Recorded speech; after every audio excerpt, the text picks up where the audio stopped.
Question number 106 કે બળચળાંક અને L લંબાઈની હલકી સ્પ્રિંગને લીસી સપાટી પર પડેલા M દળના બે સમાન બ્લોક A અને B સાથે જોડેલા છે. એટલે અહીંયા આ M દળના બે બ્લોકને આપણે એક હલકી લીસી સ્પ્રિંગ સાથે જોડેલા છે. અહીંયા આ K છે એ સ્પ્રિંગનો બળચળાંક છે અને સપાટી છે તે લીસી સપાટી છે. M દળનો તેના જેવો જ ત્રીજો બ્લોક V ઝડપથી A અને B બ્લોકની સાથે અથડાય છે. એટલે આ C બ્લોક છે એ V વેગથી ગતિ કરતો કરતો આવીને આની સાથે અથડાય છે, આની સાથે અથડાય છે. બરાબર. તો સ્પ્રિંગમાં મહત્તમ સંકોચન ખાલી જગ્યા થશે. આપણે મહત્તમ સંકોચન શોધવાનું છે. હવે જ્યારે બ્લોક C અથડામણ બાદ સ્થિર થશે ત્યારે સ્પ્રિંગમાં મહત્તમ સંકોચન થશે.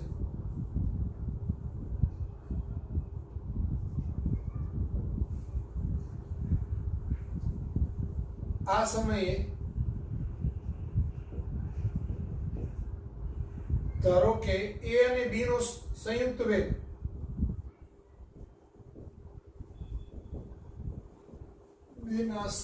વેગ કેપિટલ V છે. તો વેગમાન સંરક્ષણના નિયમ મુજબ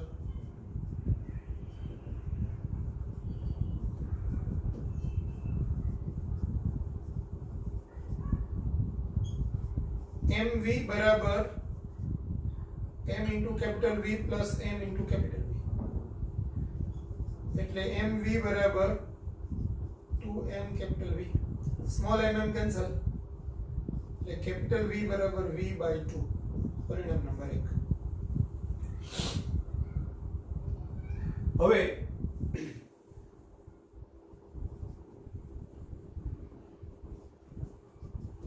બ્લોક C દ્વારા ગુમાવાયેલી ગતિ ઊર્જા બરાબર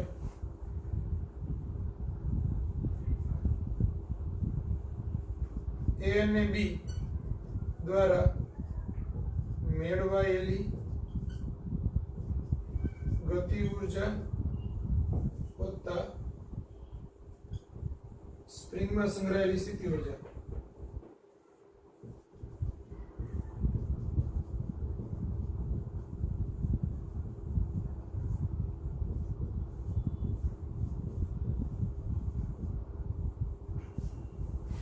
સમજો C બ્લોક આવી અને B બ્લોક સાથે અથડાય છે અથવા તો A બ્લોક સાથે અથડાય છે. એના કારણે હવે સપાટી લીસી સપાટી છે એટલે સ્પ્રિંગ થોડીક દબાઈ પણ છે અને થોડીક દબાવવાની સાથે સાથે A અને B છે બંને એક સરખા સંયુક્ત વેગથી ગતિ કરે છે. સ્પ્રિંગ પોતે દોડ રહિત છે. તો એક તો વેગમાન સંરક્ષણનો નિયમ લાગુ પડશે એટલે આ A અને આ B એ બંનેના વેગ છે V એ V/2 જેટલા થશે. હવે C એ જે ગતિ ઊર્જા ગુમાવી કારણ કે C અથડામણ પછી સ્થિર થઈ જાય છે. તો C જ્યારે સ્થિર થઈ જશે એવા કિસ્સાની અંદર એની ગતિ ઊર્જા 1/2 mv² એ શેમાં વપરાશે તો કે આ કંઈક ગતિ ઊર્જા મેળવે છે, આ કંઈક ગતિ ઊર્જા મેળવે છે અને સાથે સાથે સ્પ્રિંગ થોડી ઘણી દબાઈ પણ છે એટલે સ્પ્રિંગની સ્થિતિ ઊર્જા અને આ બે બ્લોકની ગતિ ઊર્જામાં કન્વર્ટ થાય છે. તો બ્લોક C દ્વારા ગુમાવાયેલી ગતિ ઊર્જા એ 1/2 mv².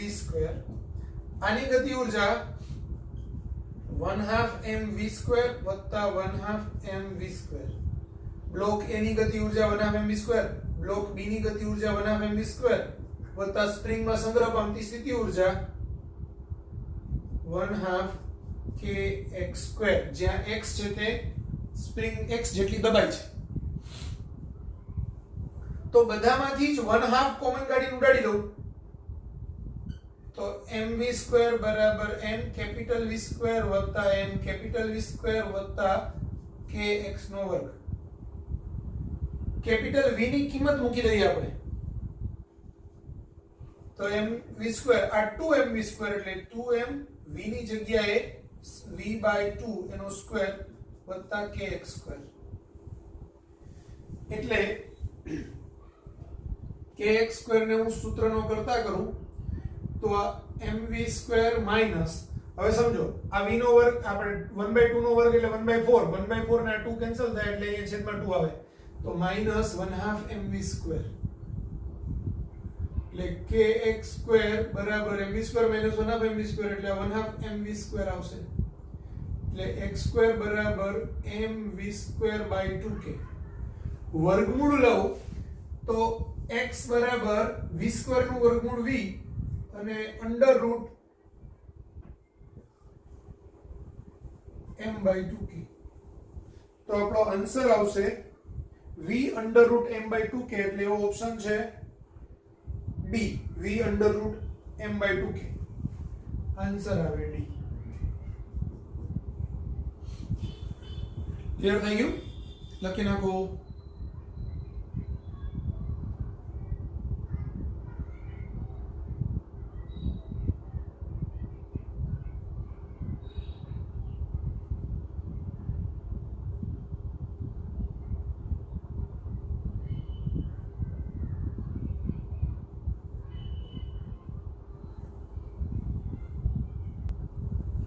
Question number 107 m દળનો ગતિ કરતો પદાર્થ બીજા સ્થિર m દળના પદાર્થ સાથે સ્થિતિસ્થાપક સંઘાત અનુભવે છે સંઘાત બાદ m1 દળના પદાર્થનો વેગ તેના પ્રારંભિક વેગના 2/3 માં ભાગનો થાય છે તો m1/m2 બરાબર ખાલી જગ્યા હોય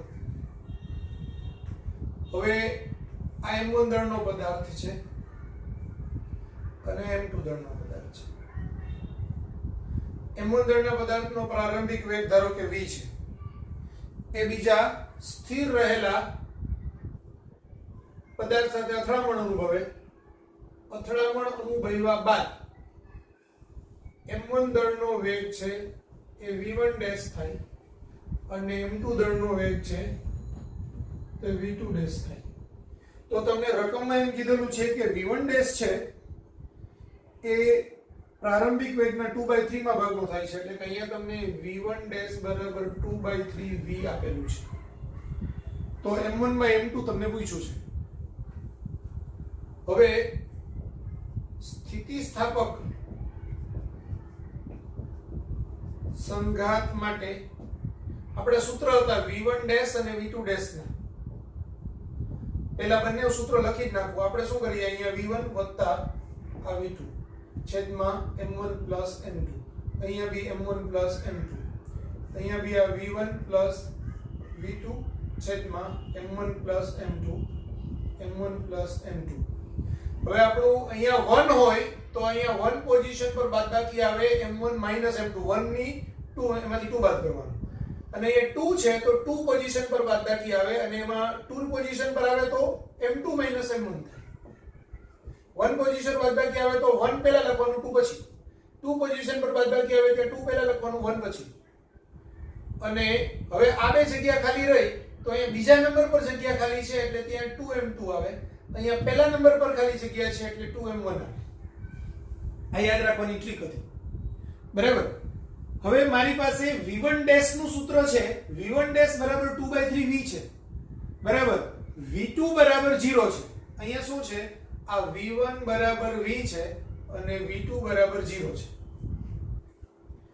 તો v1 બરાબર v v2 બરાબર 0 અને v1 ડેશ બરાબર 2/3 v આટલી કિંમત અહીંયા મૂકી દો તો v1 ડેશ બરાબર 2/3 v બરાબર આ m1 માઈનસ m2 છેદમાં m1 plus m2 into v1 એટલે v વત્તા 2m2 છેદમાં m1 પ્લસ m2 અહીંયા 0 v2 બરાબર 0. તો આ આખું ટર્મ 0 થઈ ગયું. આ v અને આ v બંને કટ થાય. ક્રોસ મલ્ટીપ્લિકેશન કરાવું તો 2 into m1 plus m2 બરાબર 3m1 minus m2 એટલે 2m1 plus 2m2 બરાબર 3m1 minus 3m2. આ 2m1 ને આ બાજુ લાવું તો માઈનસ થાય, ના માઈનસ વાળો બાજુ આવે તો પ્લસ થાય એટલે 2m2 plus 3m2 બરાબર 3m1 minus 2m1 એટલે 5m2 બરાબર m1. તો m1 by m2 આને છેદમાં લઈ આવું તો આ 5 એટલે આપણો આન્સર આવશે 5 ડી.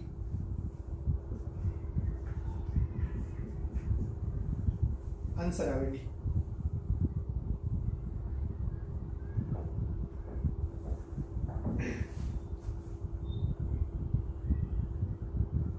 લખી નાખો.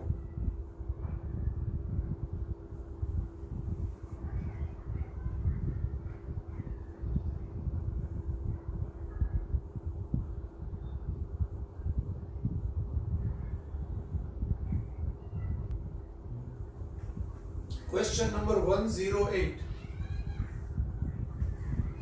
એક સ્કેટરનું દળ 3 કિલોગ્રામ અને પ્રારંભિક ઝડપ 32 મીટર પર સેકન્ડ એટલે m1 બરાબર 3 kg, v1 બરાબર 32 મીટર પર સેકન્ડ. બીજાનું દળ 4 kg એટલે m2 બરાબર 4 kg અને તેની પ્રારંભિક ઝડપ 5 મીટર પર સેકન્ડ છે. v2 બરાબર 5 મીટર પર સેકન્ડ છે. સંઘાત બાદ તેમની સંયુક્ત ઝડપ 5 મીટર પર સેકન્ડ હોય તો ગુમાવેલ ગતિ ઊર્જા. હવે અંતિમ સ્થિતિમાં v બરાબર 5 મીટર પર સેકન્ડ છે તો ડેલ્ટા k પૂછેલું છે. હવે ગુમાવેલી ગતિ ઊર્જા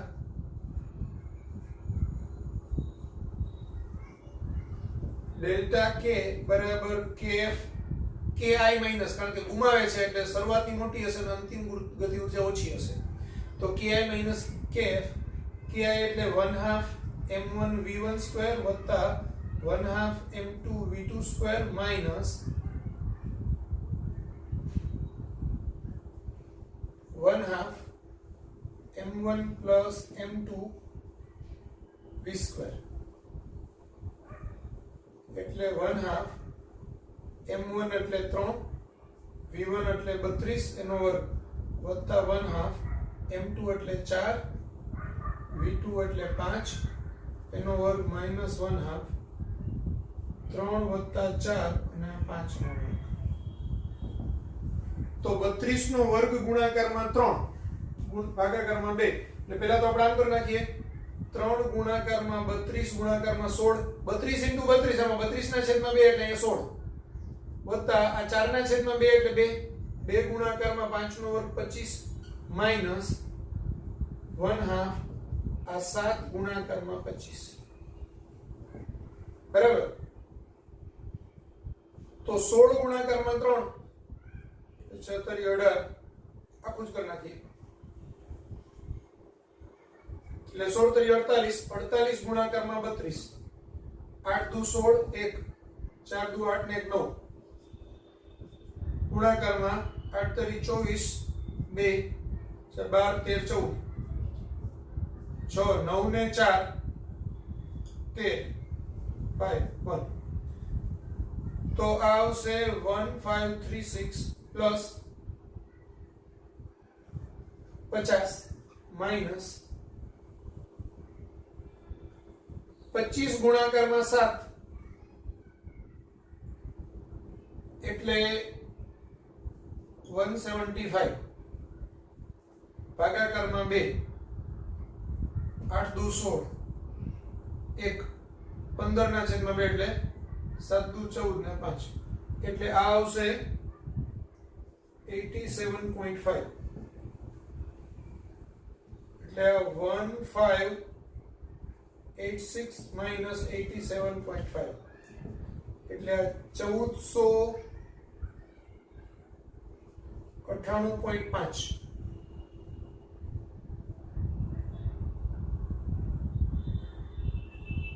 જૂલ એટલે નિયરલી ઇક્વલ ટુ 1500 જૂલ. કારણ કે 1498.5 ઓપ્શનમાં નથી આપ્યું, બધા જ નજીકની કિંમતો જ આપેલી છે 1200, 1400, 1500 અને 1600. તો 1498.5 જૂલ એટલે નિયરલી ઇક્વલ ટુ 1500 જૂલ કહેવાય આશરે. તો ગુમાવેલી ગતિ ઉર્જા આશરે 1500 જૂલ થાય. આન્સર આવશે C.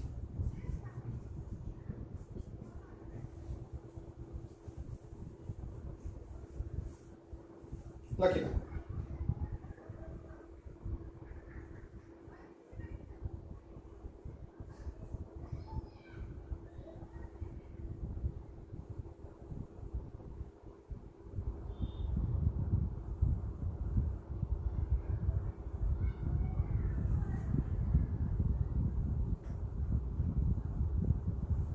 Next question.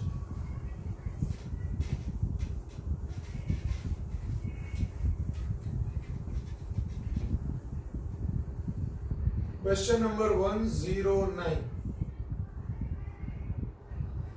Capital M દળનો એક દડો v વેગથી ગતિ કરી અને સ્મોલ m દળના સ્થિર દડા સાથે સ્થિતિસ્થાપક સંઘાત અનુભવે છે. m દળનો ગોળો છે, એનો વેગ v છે, એ સ્મોલ m દળના સ્થિર એટલે અહીંયા v બરાબર 0 છે એની સાથે સ્થિતિસ્થાપક સંઘાત અનુભવે છે.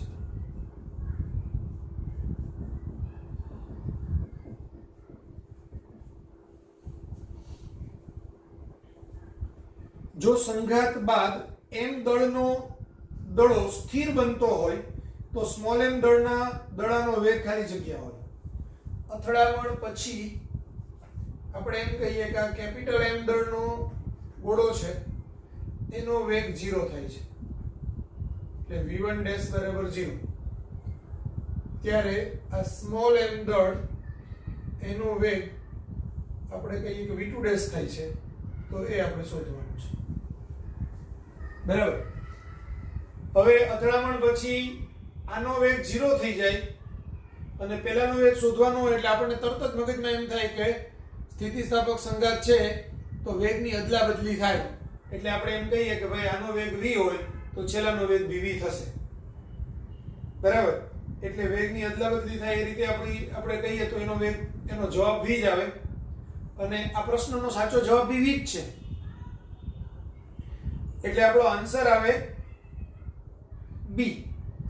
પણ વેગની અદલા બદલી થાય એ એક્ચ્યુઅલી સ્થિતિસ્થાપક સંઘાતમાં બે ગોળાના દળ સરખા હોય ને તો જ થાય. બરાબર. એટલે અહીંયા શું થશે એ સમજી લ્યો કે ભાઈ આ વેગમાન સંરક્ષણના નિયમ મુજબ m * v + m * small m * 0 બરાબર કેપિટલ M * 0 + m * v2 તો mv બરાબર mv2 પરિણામ 1. હવે યાંત્રિક ઉર્જાના સ્થિતિસ્થાપક સંઘાત માટે ગતિ ઉર્જાના સંરક્ષણના નિયમ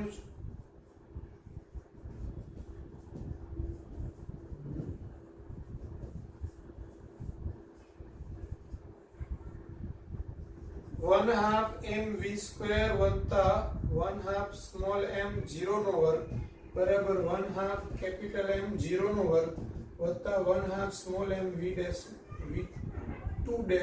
એનો સ્ક્વેર. આ બે ટર્મ 0 0 થઈ ગયા એટલે આ 1/2 ઉડી જશે. આ તો 0 0 છે એટલે આ બાજુ આ પદ ને આ બાજુ આ પદ તો 1/2 ઉડે. તો mv² બરાબર સ્મોલ m v2 એનો સ્ક્વેર. હવે આને આપણે mv * v કહીએ, આને mv2 * v2 કહીએ. તો mv બરાબર mv2 એટલે mv ની જગ્યાએ mv2 લખી નાખીએ * v બરાબર mv2 * v2 આ બે ઉડી જાય તો v બરાબર v2 ડેશ, એટલે v2 ડેશ આપણો ક્વેશ્ચન છે, તો v2 ડેશ બરાબર v, એટલે આપણો આન્સર આવશે b. બરાબર. પણ અહીંયા ચારે ચાર ઓપ્શન ની અંદર સ્મોલ v લખેલું છે, એ સ્મોલ v નથી, કેપિટલ v જ છે. કારણ કે રકમમાં કેપિટલ v લખ્યું છે એટલે આપણે બધું જ કેપિટલ v લેવું પડે, એટલે ટૂંકમાં આન્સર છે તે કેપિટલ v છે. એટલે આપણે બધા જ ઓપ્શન છે, બધા જ ઓપ્શનમાં સ્મોલ v ની જગ્યાએ કેપિટલ v લખો.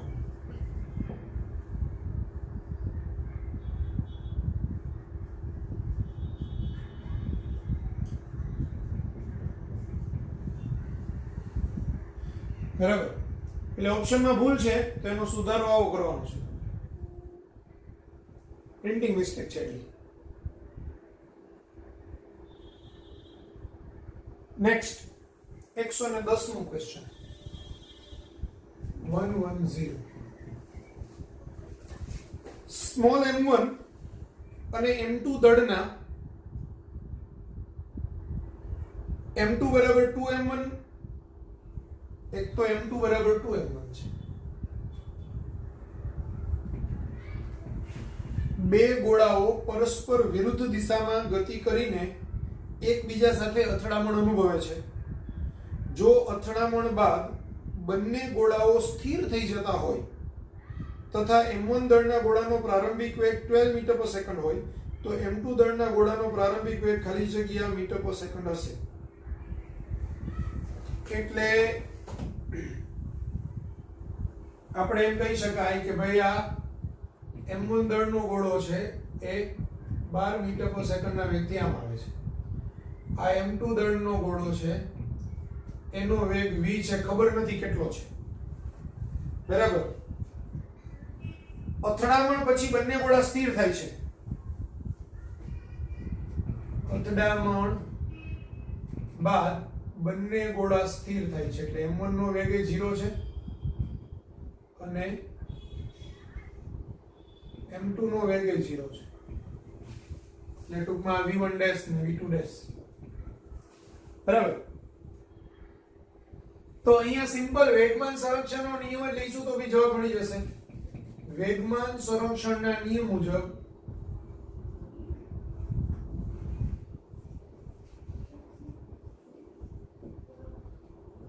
m1 into 12 વત્તા m2 into minus v બરાબર 0. એટલે m1 into 12 બરાબર m2 into v. m1 into 12 બરાબર m2 ની જગ્યાએ 2m1 v.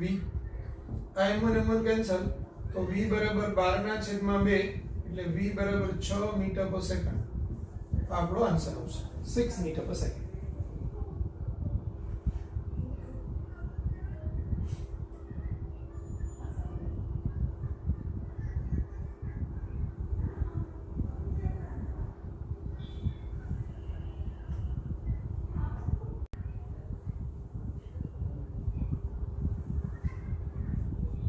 Question number 111.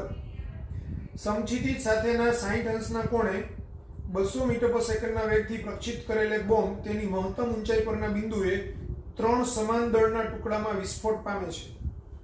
એટલે આપણે એમ વિચારી શકાય કે ભાઈ અહીંથી આમ આવે છે, આ એનો ગતિપથ છે. અહીંથી બોમ્બ વિસ્થાપિત કર્યો ત્યારે 60 ના ખૂણે કર્યો. અહીંયા એનો વેગ હતો 200 મીટર પર સેકન્ડ. બરાબર. v બરાબર અથવા તો v0 બરાબર. હવે v0 ને આપણને ખબર છે બે ઘટક મળે, v0 cos 60 અને v0 sin 60. મહત્તમ ઊંચાઈ આ સમક્ષિતિજ ઘટક અચળ વેગી ગતિ કરે એટલે અહીંયા એની પાસે જ્યારે વિસ્ફોટ પામશે ત્યારે માત્ર અને માત્ર વિસ્ફોટ પહેલા એનો ખાલી સમક્ષિતિજ ઘટક જ હશે v0 cos 60. બરાબર. હવે એના 3 ટુકડા થાય છે, બરાબર. તો વિસ્ફોટ બાદ એના 3 ટુકડા થાય છે. એક ટુકડો ઉપરની બાજુએ જાય, એ કેટલા વેગથી? 100 મીટર પર સેકન્ડની ઝડપથી, એટલે આ 100 મીટર પર સેકન્ડ.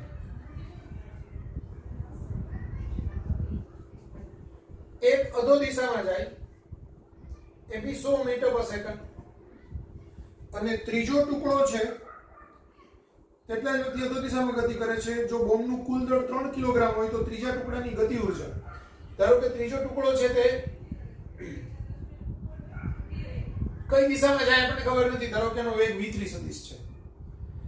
હવે બોમ્બનું કુલ દળ 3 કિલોગ્રામ છે, 3 સમાન દળના ટુકડા થાય, એટલે આ બી 1 kg, આ બી 1 kg અને આ બી 1 kg, બરાબર. અહીંયા બોમ્બનો વિસ્ફોટ પહેલાનો વેગ v0 cos 60, બોમ્બનો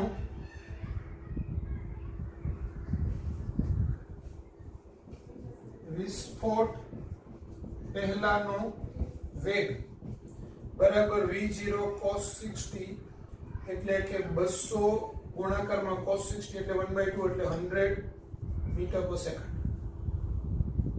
તો વેગમાન સંરક્ષણના નિયમ મુજબ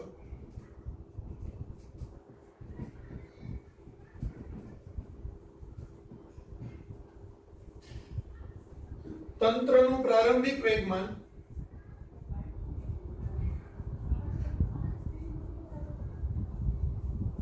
બરાબર તંત્રનું અંતિમ વેગમાન.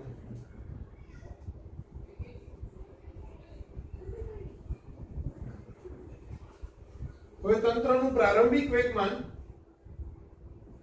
એટલે 1/2 તંત્રનું દળ 3 કિલોગ્રામ અને વેગ 100 એનું 3 × 100 મીટર પર સેકન્ડ. અને ત્યારે એનો સમક્ષિતિજ દિશામાં વેગ છે, એટલે 100 I કેરેટ લખાય જો આપણે દિશા સાથે લેવું હોય તો. અહીંયા 3 ટુકડા થાય છે, એક ટુકડો ઉપર છે તો એનું વેગમાન થશે 1 × 100 j કેરેટ. બીજો ટુકડો અધો દિશામાં છે તો એનું વેગમાન થશે 1 × -100 j કેરેટ, ઋણ j કેરેટની દિશામાં. અને ત્રીજો ટુકડો છે એનો વેગ ખબર નથી, એટલે અહીંયા 1 ને v3 સદિશ. તો હવે આ 100 j કેરેટ ને -100 j કેરેટ 0 થઈ જશે, એટલે આ 300 I કેરેટ બરાબર v3 સદિશ થાય, બરાબર. તો ત્રીજા ટુકડાની ગતિ ઉર્જા, ત્રીજા ટુકડાની ગતિ ઉર્જા k3 એટલે 1/2 m3v3 સ્ક્વેર.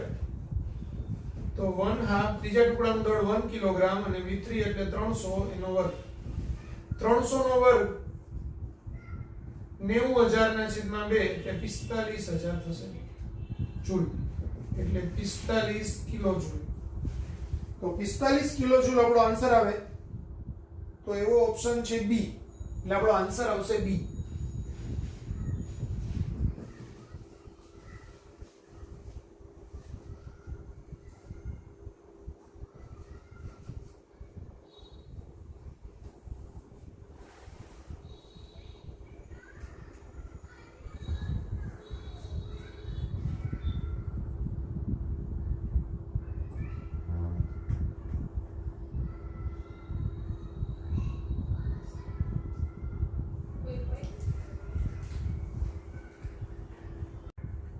Question number 112.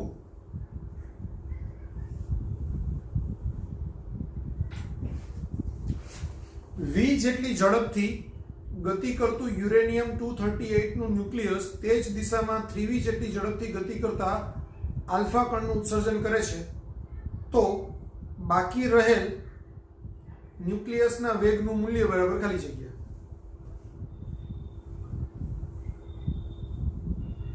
તો ધારો કે એક ન્યુક્લિયોન નું દળ બરાબર m માટે યુરેનિયમ 238 નું દળ બરાબર 238 આલ્ફા કણનું દળ.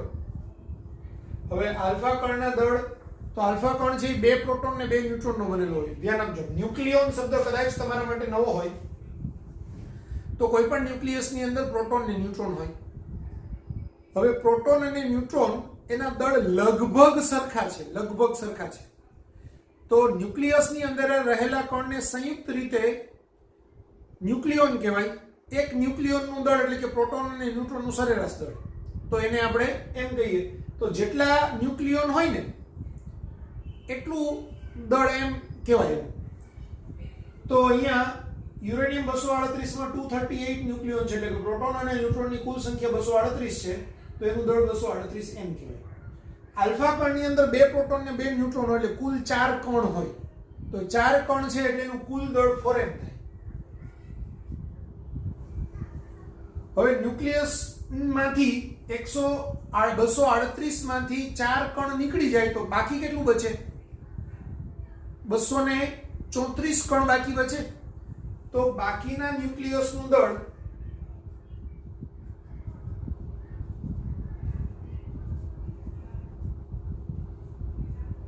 એ કયું તત્વ છે ખબર નથી એટલે આપણે x લખીએ તો x 234 નું દળ બરાબર 234 એમ થાય. હવે તમને રકમમાં એમ કીધેલું છે કે ભાઈ આલ્ફા કણનો યુરેનિયમ 238 નો વેગ 4v 3v છે અને એમાંથી એક આલ્ફા કણ નહીં, આનું વેગ આપણે એમ કે યુરેનિયમ 238 એનો વેગ v છે, એમાંથી એક આલ્ફા કણ એનો વેગ 3v છે અને એક x234 છૂટું પડે એનો વેગ કેટલો? v' બરાબર ક્વેશ્ચન. બરાબર. તો વેગમાન સંરક્ષણના નિયમ મુજબ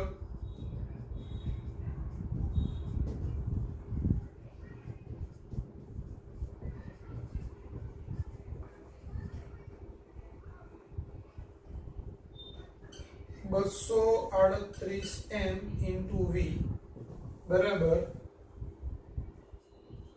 4m into 3v plus 234m into v dash. तो 238mv minus 12mv बराबर 234mv dash. अब इन्हीं बादबाकी करिए तो 226 mv 234 mv dash.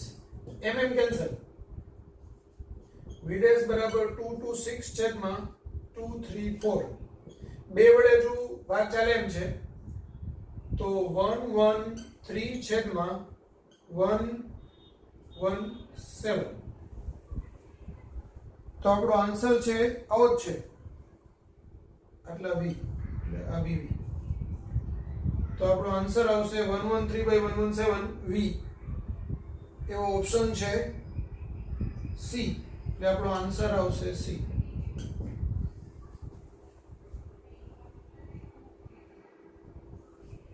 લખી નાખો.